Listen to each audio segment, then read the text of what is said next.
This is the Big O Show. This is the Big O Show. Let's go to my man, Mike DiRocco, who does an excellent job of covering the Jags on a daily basis for ESPN NFL Nation. Follow him on Twitter like I and many others do at ESPN DiRocco. Mike, did you ever think it was going to be this interesting covering Urban Meyer? Not even close. I thought there would be some rough patches just because, I covered him before when he was at the University of Florida, but I never thought that I would be writing a story about a young lady dancing close to his lap and him allegedly reaching for a not patch. Having a real good time. Yeah. God. It's just Mike. Nothing that I ever thought that I would be writing about. No, I mean, not this. No way. And Mike, the part is it's almost like he's 15 years old, and you're like your father, and you're looking at you. Yeah, that's what I feel like Shad Khan must have felt like the other day. Like he's a 15-year-old kid that did something incredibly stupid that 15-year-old kids do, and then the father has to like, what are you doing? What are you thinking?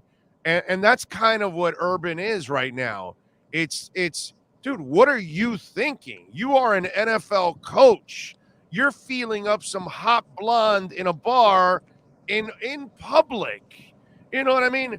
If you wanted to hook up with her, dude, just have her go to your room and nobody finds out, and you don't embarrass your wife, you don't embarrass your team, all of that kind of stuff.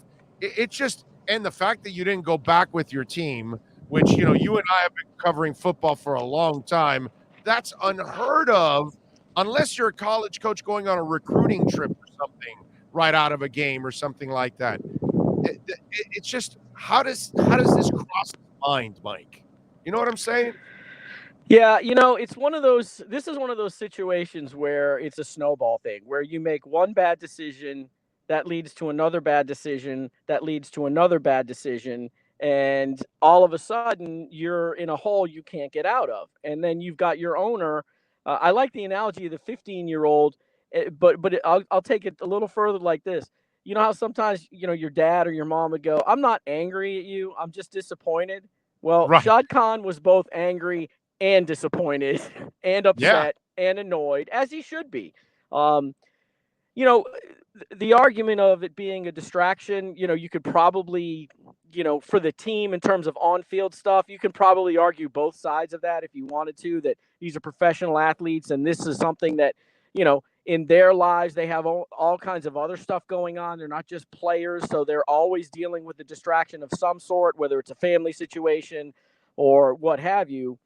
But you can't argue that it's an embarrassment, and it embarrassed Urban, it embarrassed his family, it embarrassed all the players, it embarrassed Shad Khan, and let's be honest, it embarrassed the league. It's just not a good look, and the amount of stupidity is just at an epic level here. And I'm not saying anything Urban Meyer hasn't said in terms of stupidity. I mean, it was a dumb, stupid decision followed by another dumb, stupid decision, and now here we are. Do you think he is in the process of losing the locker room? Because, like many have pointed out, in the bye week, he can't tell anybody, "Hey, guys, be smart," because obviously you're not smart. So, and then obviously you don't come back with the team. And basically, I didn't come back to the team because I wanted a piece of ass. That's kind of the way it looks like to the guys. So you're closer to the team than we are. Where is this team, Urban Meyer, right now? I think he's lost some respect from the players, and I think there's a lot of contempt for him in that locker room. And some guys support him more than others. Some guys are probably going to tune him out. But the bottom line is they know they still have a game this week, and they've got other assistant coaches helping them to get ready. They've got a quarterback who's a young, what is this? This will be his fifth start. He's 22 years old. You kind of got to keep him focused. And, if this were, a situation that was probably, I don't think it's going to be a distraction in terms of if they lose on Sunday, it's all because of this. If they lose on Sunday to the Titans, it's because they're not a very good team. And they were not a very good team before this happened. They've got issues at a lot of spots. They're on pace. Last year was the worst defense they've ever put on the field, gave up the most points and yards. And this year they're on pace to either better that or tie it. So this is not a good team. And whether they win Sunday doesn't mean that they rallied behind their coach. And whether they lose Sunday, it doesn't mean that they were too distracted to do it. But that's going to be the narrative. But it's just a mess. And he's going to have a long road to go to recapture that respect. And, I guess, the players not have any more contempt for him. But here's the thing.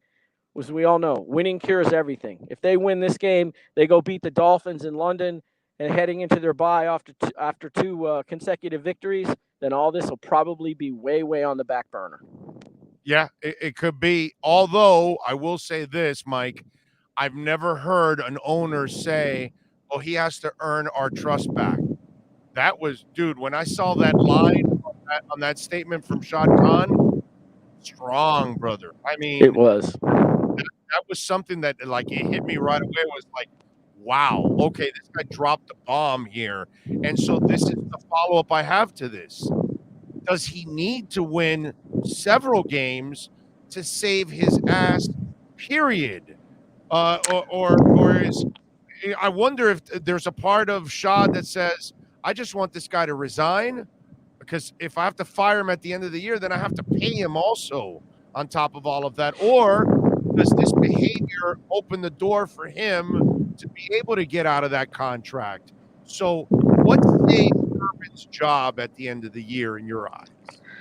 They're, despite the severe statement, the public reprimand, they still have faith in Urban Meyer that he can be the guy that leads the turnaround at this point, as of whatever time it is right now on Thursday.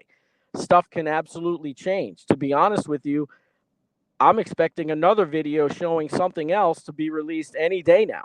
I mean, I can't believe that in a crowded bar like that there were only 2 videos. So if there's something else that gets released, that changes everything. But Shad Khan knew that this was going to be a rebuild year. Despite what Urban said, this is a bad team. I mean, they lost 15 straight games last year. I mean, this is not like Urban shows up, they draft Trevor, and, they're kings of the AFC South. Right. But Urban has no margin for error.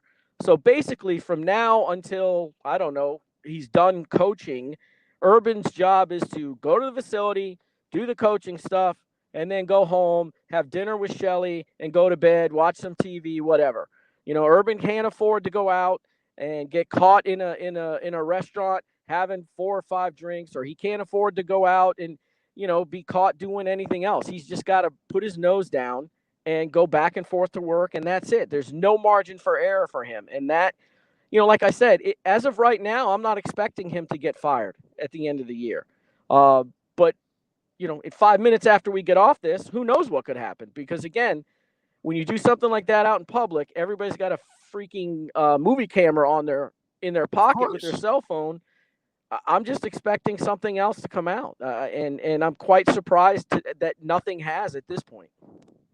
All right, so let me ask you, because we hear the stories how unhappy some of the players were with some of the things he was handling throughout camp, including like that whole thing where they would get on the mic and yell out who won a certain play or whatever and all that kind of stuff. So after you've watched what you've watched so far throughout training camp, preseason, and the first month of the season, and now this fiasco that went on, in your eyes, do you believe this is going to work?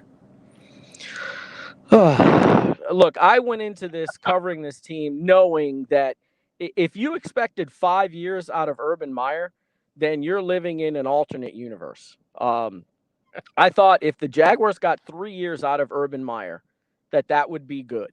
That would be as much as they could ask for. But I do think that Meyer is a good football coach. But the problem is he's got to make that adjustment from dealing with college players to NFL players. And it's an entirely different scenario there. You don't treat these guys like kids. Whatever these guys do, it always amazed me. Whatever these guys do, if one of those players goes out and gets arrested, that's not on Urban. But if a college guy goes out and gets arrested, it's on the coach. So it's a totally different mindset in how you deal with these guys. So I have confidence that they can be a better team. If he were to last 3 years, that they will be a much better team when he's done than when he got here. But a large part of that is Trevor Lawrence. And he is really going to be a very, very good quarterback in this league. And we've seen some incremental progress on from Lawrence and the rest of this team, especially on offense, from week one when they looked like they didn't even know that they were supposed to be playing that day, to last week when they really should have won that game in Cincinnati. And you can argue they should have won the game before against Arizona. So if people are expecting Urban to be here 5, 7, 10 years, yeah, that's a pipe dream. But I think that if he has no other issues with this kind of stuff, I think, yes, they will be better when he leaves in 2 or 3 years. But I don't know if that's Super Bowl better or playoff better or just, a middle of the pack team, which, well, everyone goes, gee, that's the standard. Well, around here it is, because this has been just an absolute disaster of a franchise the last decade. Yeah, and I'll wrap it up with this. I don't know how many people you've met like me, but look, I'm a hometown guy. I root for all the local teams here in South Florida. I'm born and raised in South Florida, so but I've never been a guy that has any dislike for the Bucks or the Jags. In fact, I root for those teams when they're not playing the Dolphins, of course. So I really want them to do well. And for the Jags fans' sake, I gotta tell you, Mikey, I want them to have success because I believe Jags fans deserve a team that is good. But man, it's hard for me to root for this guy. God, it is so easy for me, Mikey, to enjoy his failures, enjoy his frustrations, enjoy watching him do what he just did this weekend and make a complete ass of himself. That there's a part of me that I just don't like this guy. And do you get a lot of that? Yeah, look, you're not alone in that. There is Urban Meyer doesn't make it easy to root for him. He really, I mean, we could spend, an hour going back over all the things at Florida and Ohio State that would make it so easy to root against him. And, there were a large segment of Jaguar fans that weren't enthralled with the hire either. But, when you've got a guy like that and people want to see fail, it's not surprising that there are a lot of people that are kind of relishing what's going on with him right now. It's, this is a hard franchise to like anyway, just because of how inept that they've been. And then you add Urban Meyer to that, equation. And it's just, if Trevor Lawrence wasn't here, I'm not sure what it would be like around here right now, because as much as people are upset and disappointed and angry at what Urban did, there's still this optimism and this love for Trevor Lawrence here. Right. And that helps a little bit. Yeah. Yeah. Because, dude, that's where your hope is. Because I think logic tells you, because even the way you were explaining about the whole success, you're not that convinced that this whole Urban thing's going to work out, because you don't think he's going to be here to finish any kind of a job. So whatever he leaves, he'll leave it half-assed. Whether it's a bad team, a decent team, or a great team, he'll kind of leave it half-assed. But if you look at Trevor Lawrence, that's the guy, that's the centerpiece that you would look at and say, well, we can attract a good offensive mind if we have Trevor Lawrence. And if you're a fan, you're going, dude, we finally got a quarterback since Mark Brunell. Because that's what it is, right? It's Mark Brunell, right, for them, right? I think that's kind of the last, I think Mark Brunell was one hell of a quarterback, dude, in those days. So yeah, I get it's kind of like what we're doing down here, that we're trying to find the guy since Marino. You know what I mean? It's one of those kind of deals. It's crazy because Lawrence is the one thing you can always hang your hat on and say, man, if we're going to have a future, if we're going to be winners, if we're going to have success, it's that dude right there. Yeah, and that's why this is – that's why this was an attractive job when Doug Marrone was fired last year because we all knew that this team was drafting Trevor Lawrence. And that's why this will be an attractive job whenever Urban leaves and they have to hire another coach, because you don't get a chance to coach franchise quarterbacks every day. And, no matter what state this franchise is in, when Urban does leave, Trevor Lawrence is going to make this one of the more sought after jobs. So, from that standpoint, like you said, I'm not 100% how good it's going to be, but, at least like Trevor Lawrence kind of gives everybody around here hope. And even if it doesn't work now, maybe 3 or 4 years from now, they find the guy that can make it work.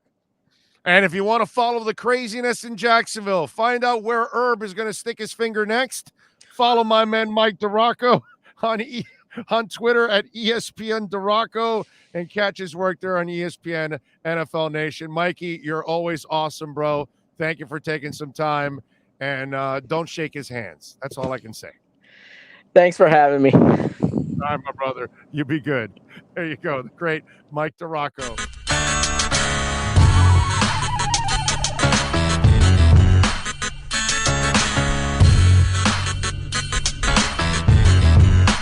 This is the Big O Show.